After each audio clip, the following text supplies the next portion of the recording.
Assalamualaikum warahmatullahi wabarakatuh. Apa kabar ibu guru? Apa kabar teman-teman? Semoga baik ya. Perkenalkan, namaku Gita Cahayausa. Biasanya dipanggil Gita. Aku adalah salah seorang murid kelas 4 SD dari SDN Pulau Tidung 01 Pagi. Di hari bahagia ini yang bertepatan dengan hari ulang tahun Jakarta yang ke-494, Gita ingin mengucapkan Dirgahayu Jakarta yang ke-494 tahun 2021. Semoga Jakarta semakin maju dan rakyatnya semakin makmur dan sejahtera. Aku anak Jakarta, aku bangga Jakartaku.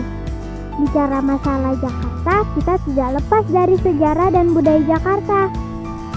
Cerita-cerita rakyat yang melegenda dan bangunan-bangunan yang sampai hari ini masih berdiri. Teman-teman pasti tertarik dong dengan cerita-cerita rakyat, yaitu dongeng-dongeng yang bapak dan ibu teman-teman ceritakan sebelum teman-teman tidur.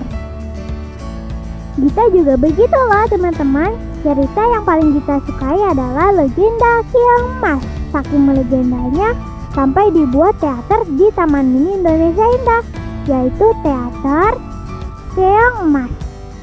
Tapi yang akan kita ceritakan bukan teater Keong Mas. Yang akan kita ceritakan adalah legenda Keong Mas. Nah, begini teman-teman ceritanya. Dahulu kala ada sebuah kerajaan. Di kerajaan itu ada seorang putri cantik jelita yang disihir oleh nenek sihir yang jahat. Sebelum menyihir putri cantik itu, nenek sihir itu berkata, memberitahukan bahwa dirinya disuruh oleh saudari kandungnya karena ia telah merebut kekasihnya. Tanpa belas kasihan, Mbok Mian pun menyihir Putri Chandra Kirana menjadi seekor keong mas. Bim salah bim, jadilah Putri Chandra Kirana menjadi keong mas. Sebelum membuang Putri Chandra Kirana ke laut, nenek tua itu memberitahukan, "Hai putri, kutukanmu akan hilang ketika kamu bertemu dengan tunanganmu."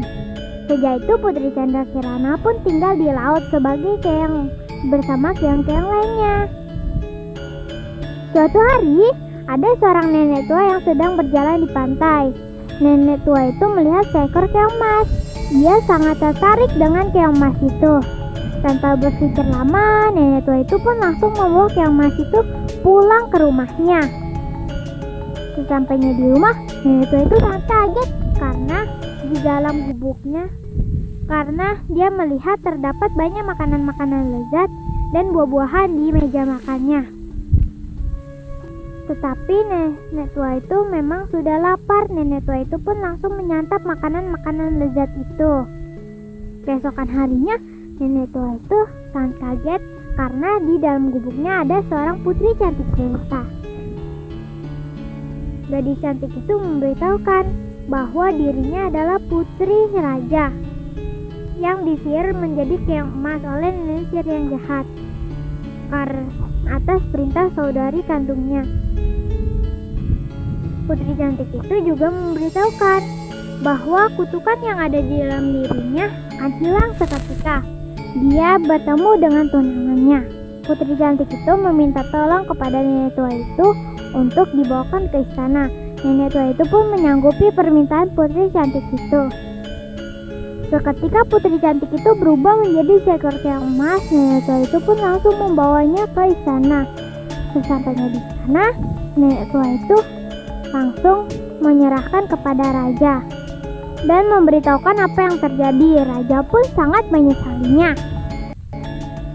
Raja langsung memanggil Raden Nino Kardapati untuk datang ke istana. Tidak lama kemudian Raden Nino Kardapati pun sampai di istana dan menemui raja. Keong emas yang melihat ada tunangannya langsung berubah menjadi putri cantik jelita. Putri Chandra Kirana memberitahukan apa yang dilakukan Putri Dewi Galuh kepadanya.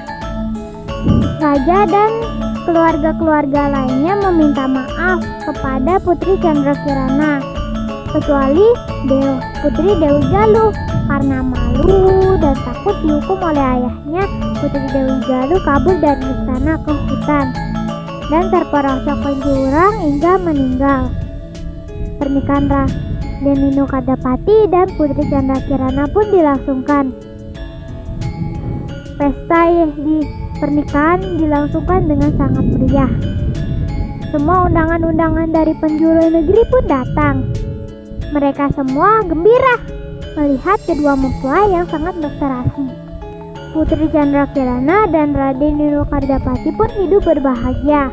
Tapi kebahagiaan itu tidak melupakan kepada orang-orang yang berjasa menolong mereka. Mbok Rini dibawa ke istana dan tinggal di sana. Kerajaan Daha pun menjadi damai, aman, dan sejahtera. Tamat. Sampai di sini ya teman-teman ceritanya. Cerita legenda Keong Emas. Wassalamualaikum warahmatullahi wabarakatuh. Dadah.